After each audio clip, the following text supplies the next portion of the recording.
Okay, now he has given the access, so we can record. When we are done, I'll send you the link, but it doesn't mean you shouldn't come. We are 11. Someone has just dropped. I'll be taking attendance by the end of the class. And remember, attendance mark will be given. So if consistently you absent yourself, I'll count the number of times that you visit the class, and I'll portion the attendance mark according to that. So let's be mindful of the fact that we are not going to just do it anyhow, but we'll check attendance. That is why I call for your pictures and videos to be shown as I teach.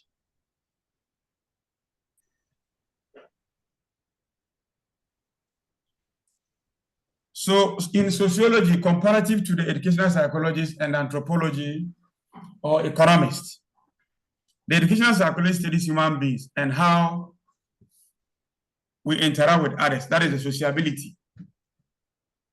So it's a positive science that deals with facts as they are or as they operate. And we study individual behaviors as they are, not as it ought to be. The way the behavior is, that is how we study it, and not how the behavior is supposed to be, because it's what you show that determines what we do. And we use what we do or what you show as bait to tell what will happen. And it is hovering around the 4 key goals of psychology. We describe behavior, we explain behavior, we predict behavior, and we modify behavior. So write them down in your jotters. We have 4 key goals that we use as basis to operate as psychologists. So every psychologist hope or try to achieve that. Your ability to describe a behavior accurately, your ability to explain the behavior accurately, your ability to predict behavior accurately, and your ability to modify or change over behavior accurately. So you can pick that as basis to guide our lecture. So it is the application of psychological principles, as we have said already, in the field of education. It means psychology has principles that we follow. And these principles, we try to employ them in education. And when you employ them in education, it becomes an applied field. So educational psychology is an applied field of psychology, where we apply the psychological principles, theories, propositions in education. So by applying these principles and techniques, we try to study the behavior and the experiences that learners exhibit or show to us.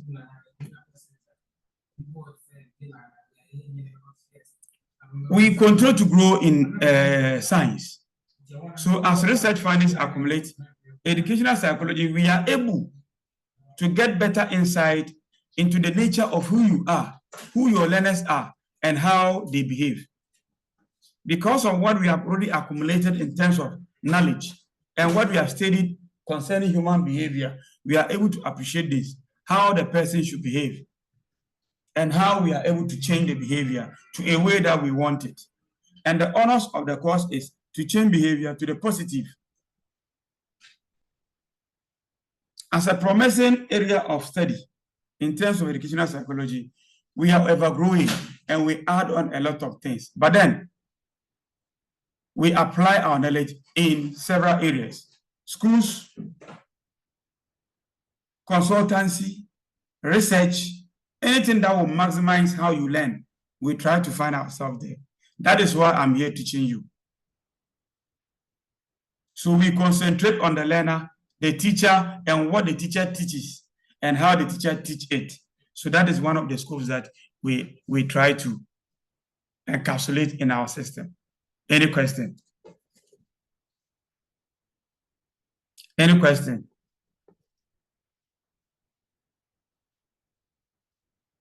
Hello, any question? Any question?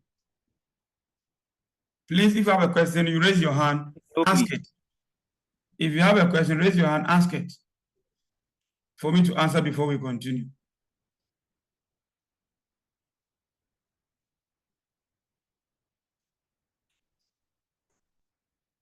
Any question, please?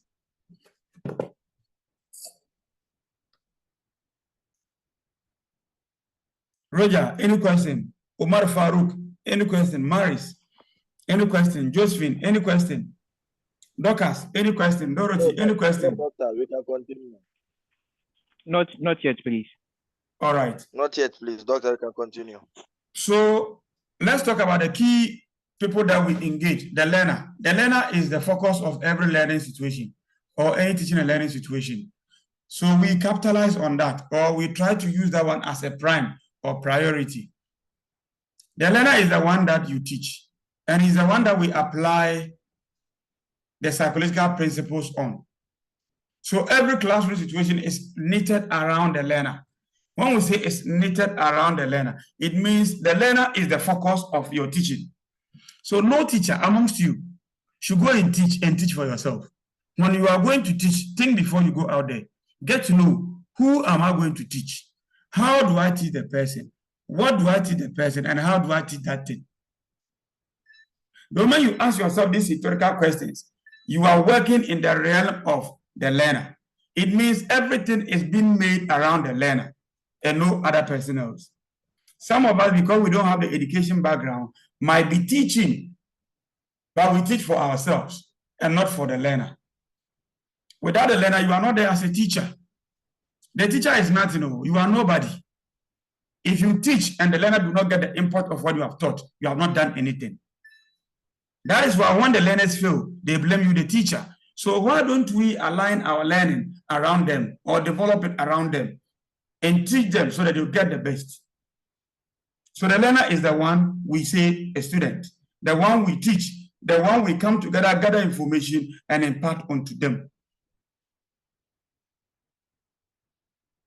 So get to know your learner. Your ability to know who the learner is very key in the learning process. The kind of learners that you are engaging and the kind of information you give them is very critical.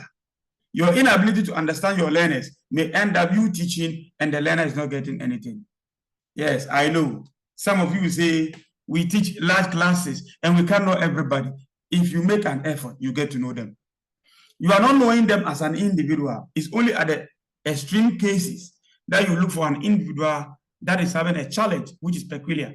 But you should know the group that you are teaching and how you are teaching them so that they can get the import of the course, the import of your subject, and choose the best strategies that meet them and not you.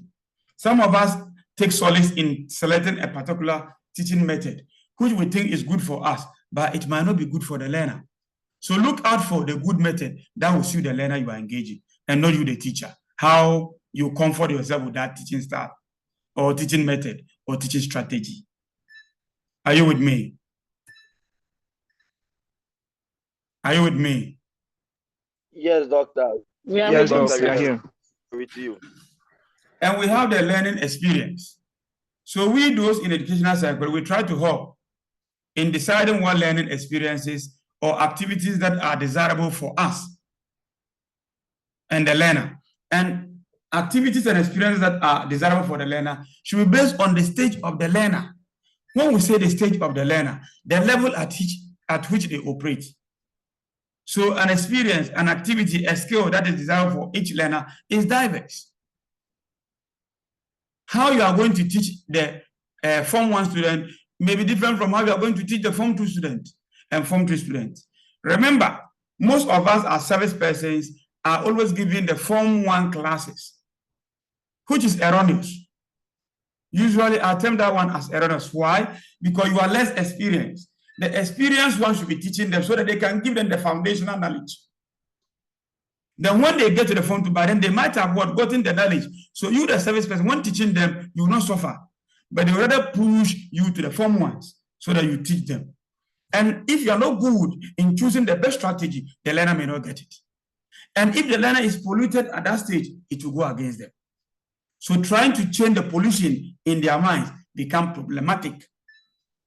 So wherever you find yourself and a service person is brought to you in the senior high school that you find yourself today, and they want to give a Form 1 class to that service person, tell the service person to rather go to Form 2 and give the person to just teach there, because the Form 2 students have gotten the foundational knowledge of the various subject areas.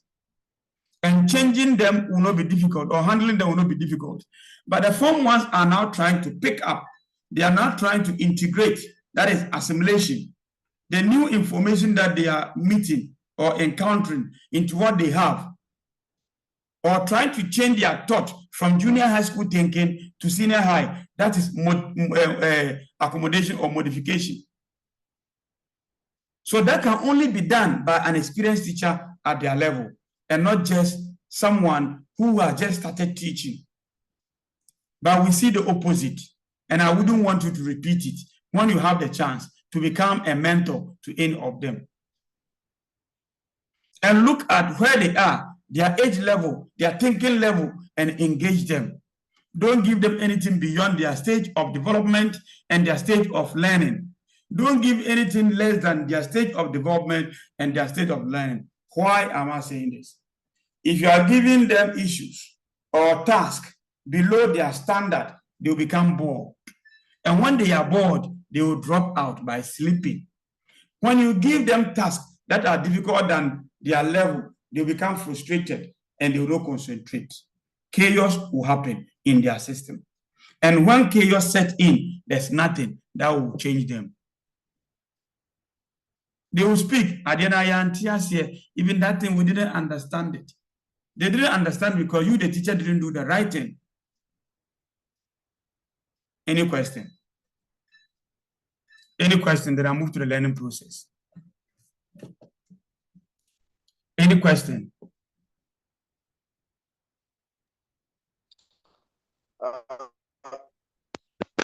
Yes, Farouk, talk.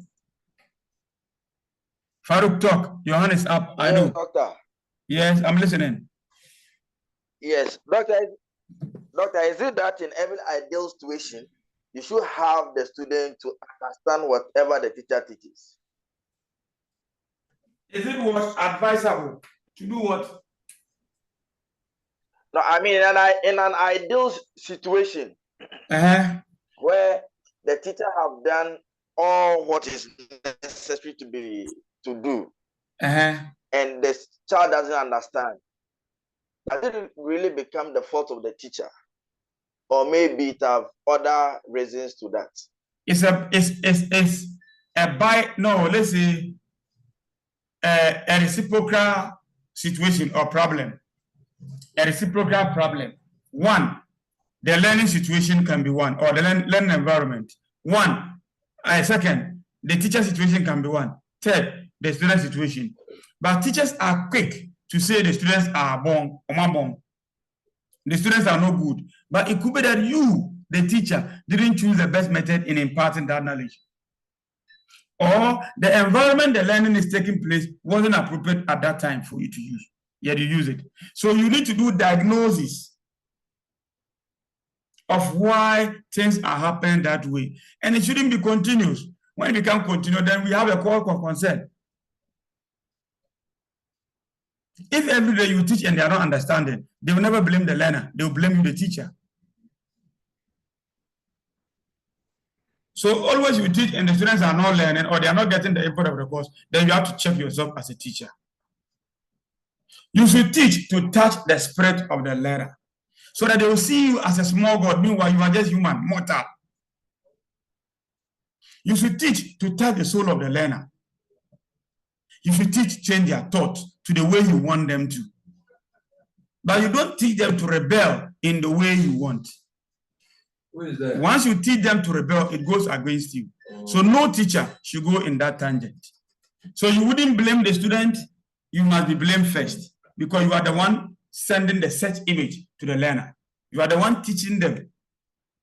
So if they are to blame, they will blame you. The teachers are not good because they are running after galamsey. And you do it in invigilation, private teaching, and the rest. And in the senior high school, because we are dealing with the free SHS, most of us, what we do is that we do workbooks. And the workbook is just a minute portion of what the learners must know. So they only know a small portion. They go right mercy and they fail. And you say the learners of today are not learning. What did you do? You did wrong. So this issue is tackled from 3 angles: the learner, you, the teacher, and the environment. That is all. Any question?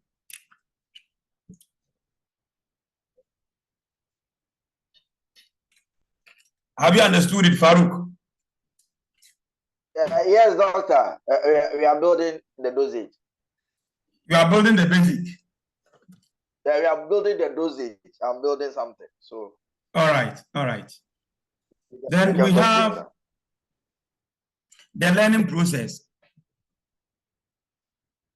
We discuss the various principles and laws and the theories that underpin learning. How do we learn? And when we learn, how do we keep the information? When we keep, how do we bring them back? Remember it. And what do we forget? How do we minimize forgetting? How do we form concepts? How do we reason? How do we think? So in the learning process, all these things come to play so that you guide your learner in that process. And we have several ways in guiding learners as to what to learn, when to learn, and how to learn it. And no learner should learn beyond 3 hours. You are not a magician. Remember, the human brain is structured to take at most 2 hours. Why is it that even in the university, they do 2 credits and 1 credit? You don't understand why they do 2 credits and 1 credit. But today I'll tell you, the human brain is divided into 2, left and right hemisphere. Left and right hemisphere. And there's a gap in between them. The gap is there for airspace for you to nourish your brain. And when you keep learning continuously for 2 hours, it starts to close up with a neurotransmitter called serotonin. When serotonin comes in, it makes you feel dizzy and you start yawning. Meanwhile, you are not feeling sleepy. It means the gap for knowledge is full. You need to go out there and use that energy. And how do you use it? You need to exercise. But we forgo all these things. Even when we are yawning, we put our feet in water. We take tramadol just to stay awake to learn. So when you go there, you tell the learners, you are not meant to study beyond 2 hours. Study 2 hours and rest more. Then remember what you have been taught or you have studied. And again, you can let them learn how to what? Remember the information that they have learned. How do we do that? We do maintenance rehearsal or elaborate rehearsal. Maintenance rehearsal is when we repeat the information over and over again. And elaborate rehearsal is when we try to apply the knowledge in areas that are similar so that we will not forget them. But what even causes forgetting? There are several factors that causes forgetting. 1, fatigue. 2, the kind of food you eat. 3, degenerative factors in us. Even sometimes old age let us forget. And we call that one dementia. Sometimes accident can let you forget. But we can minimize all these things when we try to rehearse or go over our information. Any question? Then we move. Any question? Yes, ask your question. Clifford, ask your question. Yes, I do. No, good evening. Good evening. Sir, please, how does the food we eat affect our studies in terms of forgetting? When you eat fermented food, you drowse. One of them is kondo. Those of us who like molikoko. Remember, it has, when it ferments, it has trace of alcohol. And alcohol is something that when you take it, you forget about the information and you say non-fa. So as when you take plenty kondo or eat plenty corn food, sometimes it drowns you by individual difference. Mind you, as I sit here, if I keep taking kondo porridge, I feel like sleeping. So if I take it and go to class, do you think I will deliver? No. So look at the kind of food that you are allergic to. When you take a food and it drowns you, don't take it. You may forget all that you have learned when you take that food. Farouk, you also have a question. Ask. Yes, doctor. My question happens to be, as you are saying, study or learning should not go beyond 2 hours. Yes, that is the ideal. 2 hours. That is after the 2 hours. For a course, let's say you are teaching geography or social studies, and you have taught the learner, and the learner want to read social studies. I don't expect them to go beyond 2 hours, if only they are doing serious learning. Remember, some learners do to impress. We call do impress. And what it means is that they will pack plenty books, or they will sit on the book for many hours, meanwhile they are not learning anything. They'll just be looking through pictures in the book or the letters that they've seen in the book and nothing else. That is different from any serious learning situation. Will not go beyond 2 hours. You get tired. You get tired. So have that in mind.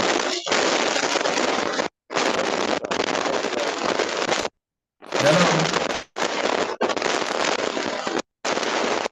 Farouk, your place is noisy.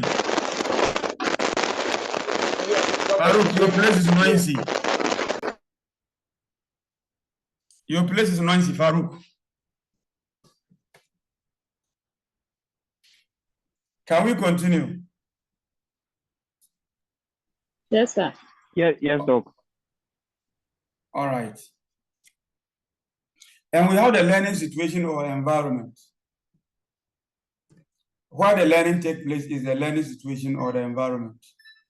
We have several factors that come to play when it comes to the learning environment. And the learning environment comes midway the learner and the teacher. The learning environment comes midway between the learner and the teacher. And the learning situation as well. So topics like classroom climate, how different groups and how they behave affect the classroom process, practices that may facilitate learning, how we evaluate the techniques that we choose or the practice that we employ. All this should be factored in so that they will look coherent with the learner. So when we apply, it will not go against any learner. So this is very critical, very important aspect of us. The learner, the learning process, the learning situation, and the teacher as well. All these are having influences in the learning situation. But the only situation that can midway between the learner and the teacher is the learning situation. So have that in mind. So get an environment that is very conducive, that can inure to the learning of the learners and nothing else. If you don't get an environment that will help the process of learning, then we are doomed now. And that is what we pray for. So we want each and every teacher to be able to do that. Yes, you may say you don't provide a room, it's the teacher. But a room that is dirty, how would you use it? A room that is not conducive, how do you use it to teach? So in your own way, you do improvisation. Improvisation is a start, bringing something new that you never found in your immediate environment. And in research, we call it action research. You have solved an immediate problem just to inure the development of learning in your classroom. So have that in mind. Any concern or question?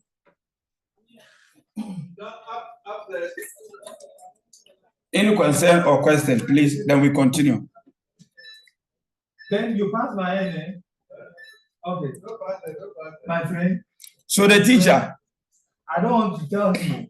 Every teacher must have in mind that you are the role model to your learners.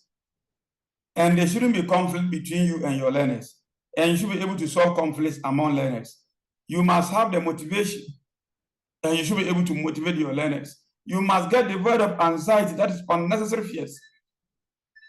And you should be able to take away fear from learners as well. You need to walk them through adjustment processes so that they can reach their aspirational levels. All these factors, if they are not checked in the teaching and learning environment or situation, it goes against the learning process. And at the end of the day, the learner will not get the import of your course. So think about you, the teacher, think about you, the learner, think about the environment, and think about what you teach.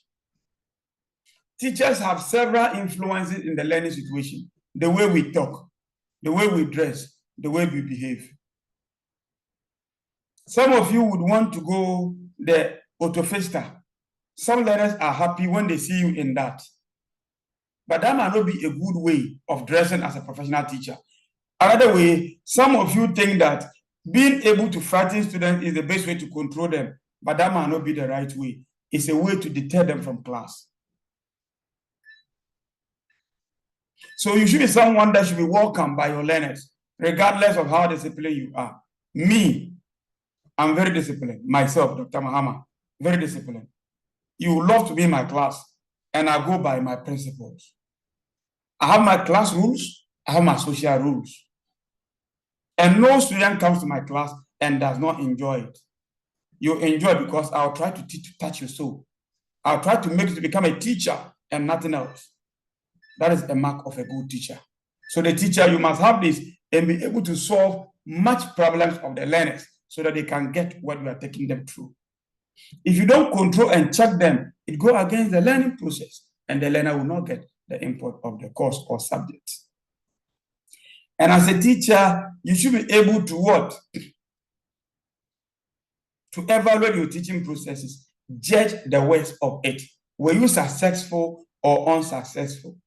After going through the educational psychology as a course, you'll be able to know all these things and how you can evaluate them using strategies like test, observation, and so on and so forth.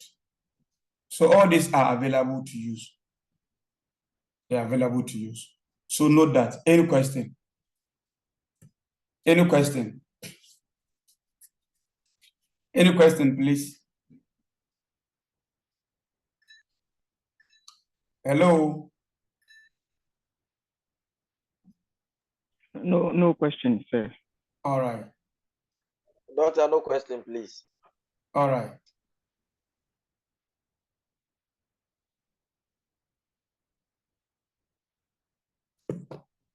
We have some importance of educational psychology. After going through all these things, what importance or important aspect have you taken from the course? Let's build on what you give me to tell you what educational psychology has done for you now. Can you offer me how the course, just what you have just learned less than an hour ago, has impacted you or has changed in you as a teacher? If you want to talk, raise your hand. I'll call upon you. And show your video as you want to talk. Roger, yes. Roger, you can talk.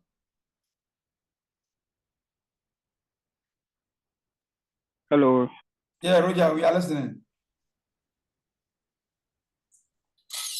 Okay, so I've learned that the learning environment is very important, and it's an intermediary between the learner and then the teacher. Okay. So how important are those things to you as a teacher? Okay, so for this course, the learning environment should always be conducive and ready for academic works.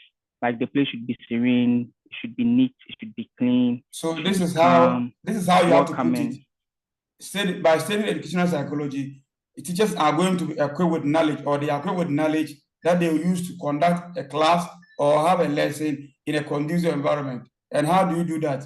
You make sure the environment you choose for the learning becomes so conducive to the learner, so that learning can take place there. Simple as that. Farouk, you have a question? Ask. Yes, sir. No, sir, it's a contribution. All right. Educational psychology equips the teacher with the ability to be able to identify the various needs of his learners, his or her learners. It helps you to be able to identify the needs of learners and how you are able to address them. It's also true. Josephine, Farouk and Roger have spoken. Josephine, talk before we move to Clifford. Josephine. Sir. I'm listening. Talk. Show your video. Hey, Okay. Josephine, your room is too dark. Yes, the light is out. I don't have light. Okay. Yes, I know that human beings have a reason for behaving in a certain way.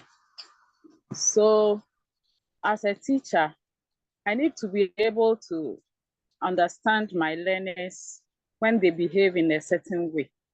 So this course will enable me to handle them professionally, to be able to understand them when they behave in a certain manner. Okay. Yeah. Dorcas.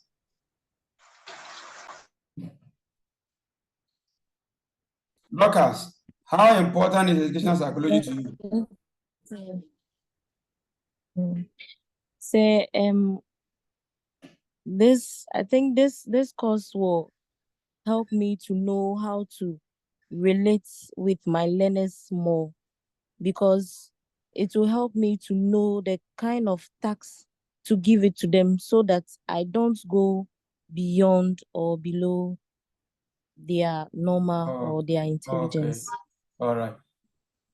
Clifford, how important will this course be to you?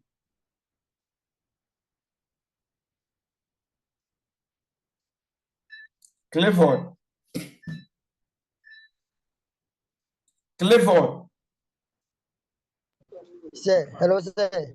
How important will the course be to you? Hello, sir. I asked a question. How important will the course be to you? Hello, please, can I be heard?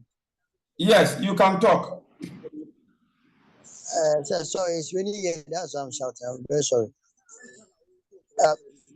Sir, please, yes. I think as teacher, we must also consider the environment in which we organize ourselves for teaching and where learning takes place. As educational psychologists, we need to consider the environment and other factors that will facilitate the learning process. Thank you, sir. All right. Thank you to Maris. Maris Efrifa, show your video and talk.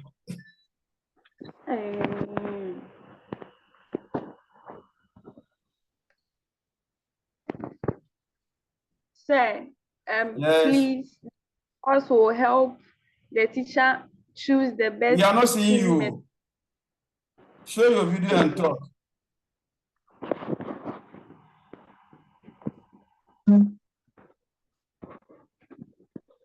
Sir. Yes. The course will help the teacher choose the best teaching method which suits the group he is teaching, based on how they respond to other teaching methods. Okay. You are also good there.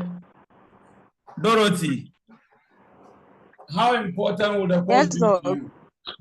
Show your video and talk.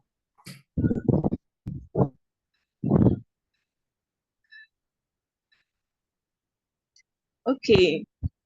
This course will help me to identify the uniqueness among my students and how to go about teaching them for everyone to understand.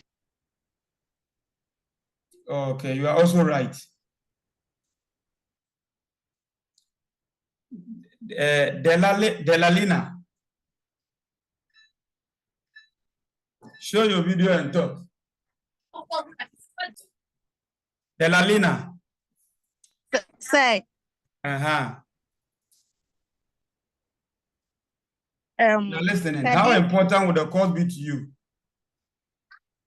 Education psychology will help me know things to do to my students or how to motivate my students in their learning. Okay. How to motivate your students in their learning. All right. Angel. Angel. Show your video and talk. Okay. This course will help me know my students, what to teach them and how to teach them for them to understand. All right. Is that all? Yes. Who is here to talk? We've all spoken, eh? Yes. Are you sure? Are you sure we've all spoken? All right. Then we are less than the number. So we have several important, all that you have said are good. But then it helps you to understand the learning process of learners and how you can guide the learners as well. So the motivation here that was said by our sister, Delalinda, has a way to, and how to evaluate and even influence the curriculum changes. When we say curriculum, what do you use as basis to teach? The guiding principle of every teacher. What the GS use in the schools. Through educational psychology, knowledge in educational psychology, you'll be able to influence how those things can be changed if they are not in line with what is good for the learner in a particular cultural setting. And again, you can help your learners to develop themselves and think higher, and think higher. And you are able to translate educational objectives to instructional objectives. So educational objectives are global, whilst instructional objectives are specific. It means we break educational objectives into many parts, into instructional objectives and teach. So let's say you want to get a certificate in education. That is PGD, special PGD. But within the special PGD, we have several courses. So the big components is an educational objective, and the various courses there are instructional objectives. Take it from that picture. That is the global to specific. Global for educational objective and instructional objective for specific objectives. It also helps the teacher to be able to acquire knowledge and integrate psychological principles and theories of how learning takes place. So you'd also apply the best method or andragogical, pedagogical, and pedagogical strategies in teaching. You apply pedagogical, that is for young learners, andragogical, that is adult learners. That will meet them. So those that you are going to teach, they are pair adults. So there will be a blend of andragogy and pedagogy there. Then also acquire the techniques for motivating learners. Madam Delalinda, your issue is here. And it gives you the skill and knowledge to be able to manage the learning environment, a conducive learning setting for your learner. And these are the few importance of educational psychology to you, the trainee teacher. So what is an educational objectives? Educational objectives or learning outcomes are statements that clearly describe what learners are expected to achieve or to be able to do as a result of their participation in an educational program. These are global or broader in nature, and it must be observable and measurable. When we say one educational psychology should be observable and measurable is this. We should be able to see some changes in people, and we should be able to ascertain how the changes has been or have been. That's the measurability. So learning outcomes are educational objectives. And for instance, we can say one of the two, train the Indian to speak, read, write both the native and English language as what? Educational objective. And again, to provide people or individuals with knowledge and skills needed to function effectively as responsible citizens in society. These are well-written educational objectives. These are well-written educational objectives. And we have instructional objectives. They are very specific, and they are the terminal behaviors that we want learners to exhibit at the end of the learning session. Learning session. What did I say? Learning session and not educational session. So a particular learning, let's say what we are doing at the end of the learning session, you should be able to do something. And that is what we term as instructional objective. We have criteria in doing that. We have criteria for stating them. You need to specify the terminal behavior. And the terminal behavior is the behavior you want to see in the learner when you walk them through the learning situation. And you need to also specify the conditions under which the terminal behavior should be exhibited or demonstrated by your learner. How would you want the learner to show that terminal behavior when you are done teaching? So let's say specification of the terminal behavior. Maybe at the end of the lesson, students will be able to mention 3 things that educational psychology can do for them. That is, we have specified the terminal behavior. And we have to specify under what condition do you want it to occur? Do you want it to be oral? Do you want it to be paper and pen? We have to specify that. And the last one, you need to specify the acceptable level of performance of the expected terminal behavior. To what extent would you say that they have done good or bad? You need to show that before the teaching even goes on to come, so that you use that one to measure whether you have succeeded in your teaching or not. Any question? Any question? On what? Yo, yeah, but more. And we special needs and I green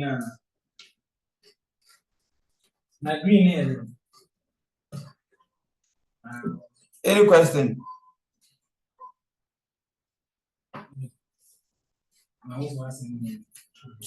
Any question, please?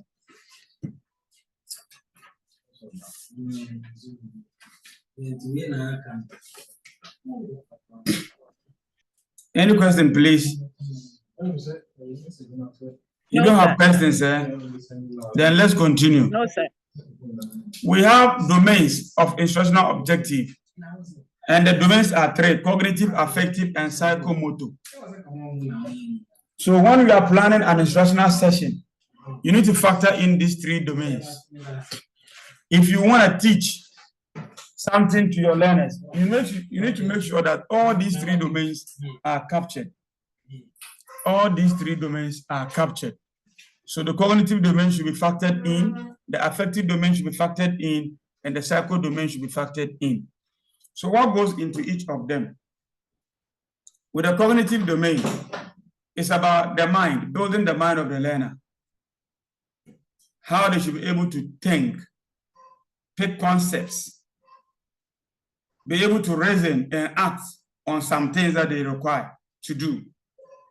With the affective domain, how they are able to come together as one, their feelings, their aspirations, their aptitude in terms of coming together, togetherness, teamwork, sharing ideas, and the rest is about feeling. And the psychomotor, how to be able to act on what you have taught, how you have formed a team, and how to operate. So these do not stand in isolation.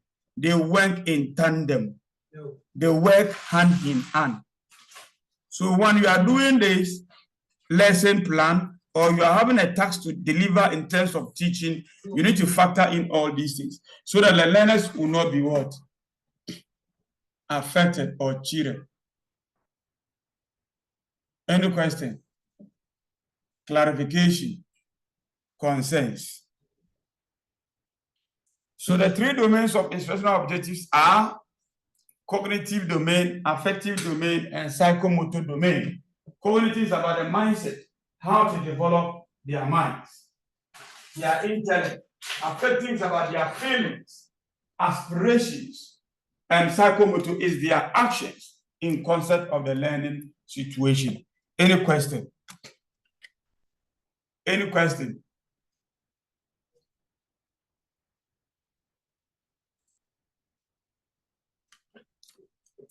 Any question, please? No, sir. All right. Now that we know what goes into our instruction or instructional objective and the domains that are involved, we need to talk about instructional designs, how teaching can be done. And we'll talk about only 2. There are many of them, but we are going to talk about two. The instructional designs, the instruction as a process, and instruction as a process, and instruction as a system. We are going to talk about them. So what then is instructional design? A process consists of determining the needs of learners, defining the end results or end goals and objectives of the instruction, designing and planning assessment tasks, and designing teaching and learning activities to achieve the desired quality of instruction.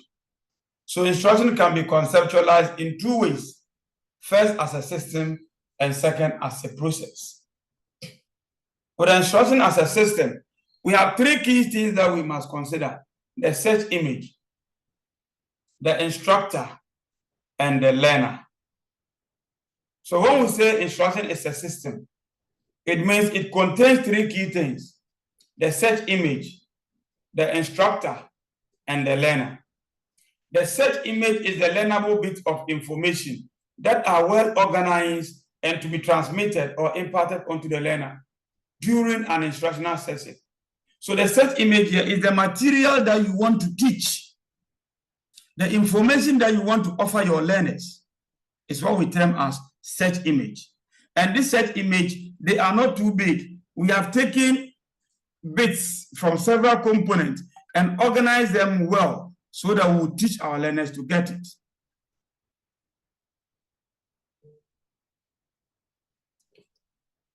So every teacher that wants to teach, you need to make sure you have an instructional search image.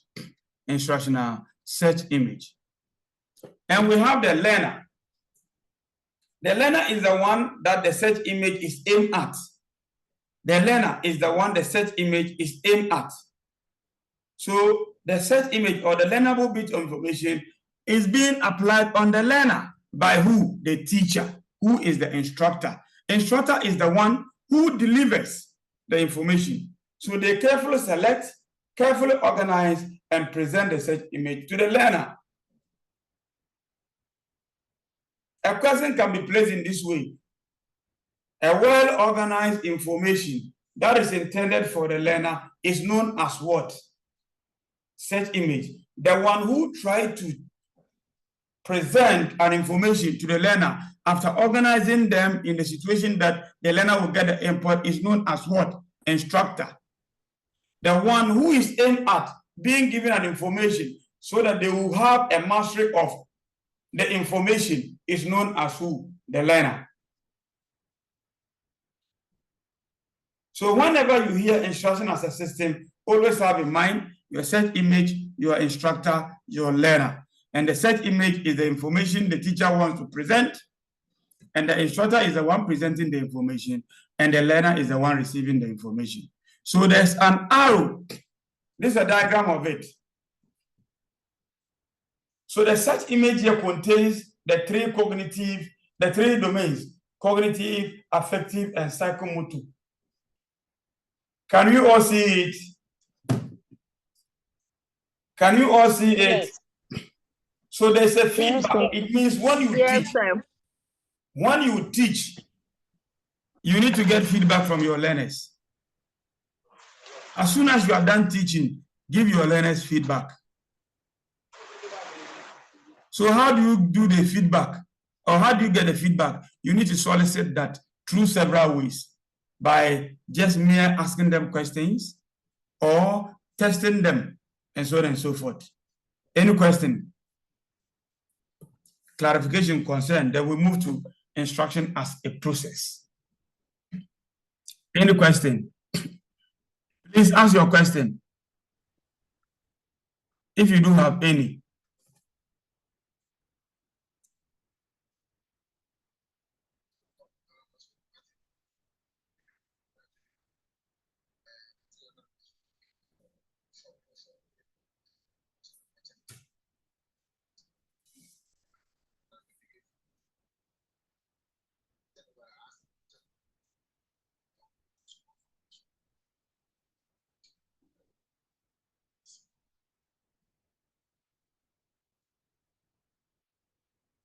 Any question, please?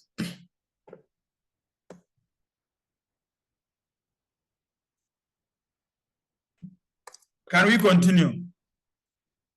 All right. Yes, sir. We have instruction as a process, which simply means that we take information from the environment or however that we see it as teachers and present to the learner, from our mind to the learner. And this particular instruction as a process we are using that of Robert Glaser in 1962. We have the school learning model by John Carroll. We have the Ned Flanders one by the social interaction model by Ned Flanders. And we have the computer-based teaching model by Lawrence Slow and then Daniel Davis. But then we are not using them. We are using what Ghana we apply. And that is the strip-down method. Strip-down method. He developed it in 4. It divides it into what? 4 components. It divides into 4 components. And each component influences the other. So each of the components influences the other. And the components are the instructional objectives, the learnable bit of information that you want to impart onto the learner. The second one is the entry behavior, what the learner knows before the class, their aptitude, their aspirations before the class, the instructional procedure, the kind of strategies that you use in teaching and how you teach it, and performance assessment, trying to see how well they've grabbed the information or how bad you have taught as a teacher. So you can see arrows walking through them. So when there's a problem with any of these 4, it affects the other. When there's a problem on any of these 4, it affects the other. So as a teacher, you need to select a good instructional objective. You need to understand the learner and the entry behavior of the learner. You need to choose a best procedure in imparting knowledge. And you need to choose best strategies in assessing your learners to get to know what they have acquired in the teaching and learning process. Your inability to do all these things means that you don't understand anything and you're not a good teacher.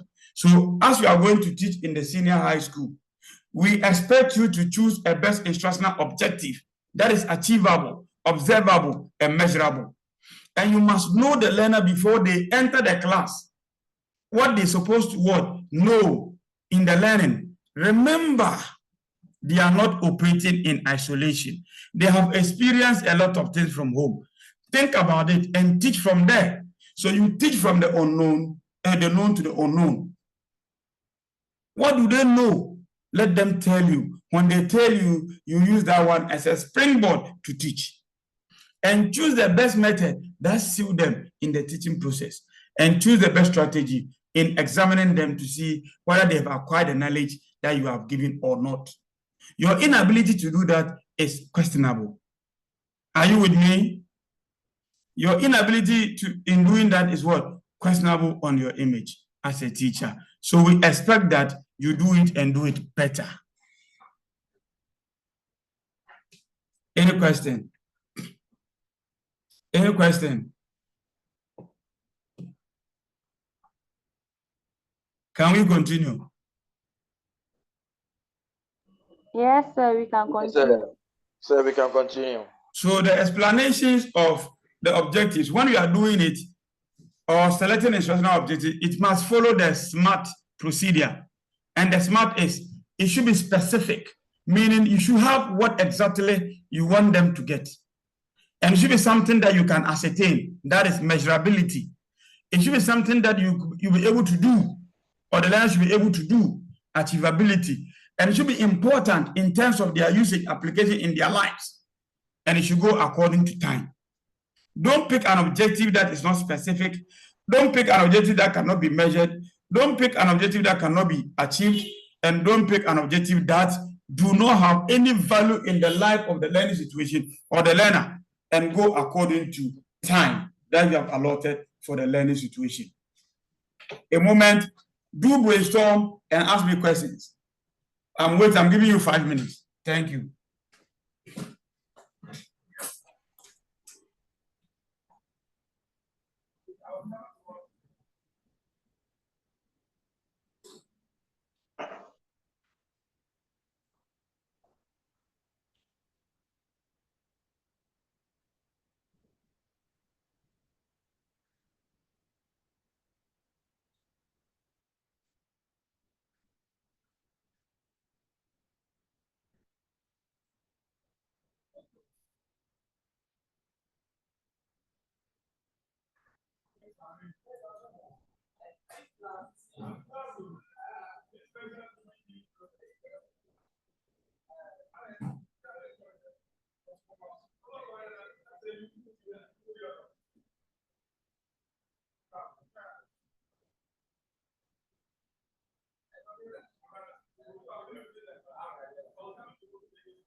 Any question, clarification, concerns?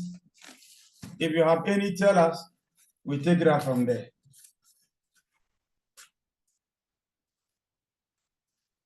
Any question, clarification, concerns? If you have any, tell us, then we take it up from there.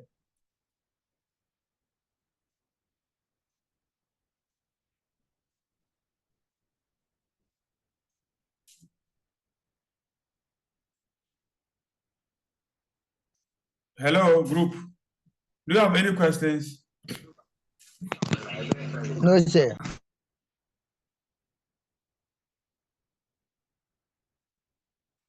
All right, so can we continue? Yes, please, Doc. Yes, sir. All right. So you, the teacher, you are the same person with them as instructor. You are expected to have a clear idea about what your students should be able to do at the end of the instructional session. That makes you a good teacher. Your inability to do that means you may be hitting around the books. So this is the entry behavior. We describe the level before the instruction begins, what they know before or they know before the class, their previous learned information, their ability to develop ideas, their motivational state, their aptitude, and the rest. So you teach from the known to the unknown. And the instructional procedure over here is what we term as, what do you use to teach? In what way do you teach it? What procedure have you done? Are you going to use an in-class group discussion? Are you going to do a lecture? Is it an inquiry? And so on and so forth. So you choose which one that you think best fit the lesson and the learner, and not that fits you, the teacher. And the performance assessment, we can have the formative and summative. It all depends on you. Either test the formative or summative or oral observation and so on and so forth. All these are strategies that we can use to be able to ascertain whether learning has taken place or not. In fact, for research methods in educational psychology, we wouldn't want to worry you with it. And that is what we those in educational psychology have agreed upon, because you did research methods in your various degrees and you wouldn't need it. You wouldn't need it. Any question? Any question? If you don't have a question, then we'll start the unit 2. Because yesterday we couldn't do anything. Maybe you can do 30 minutes on the unit 2. Any question, please?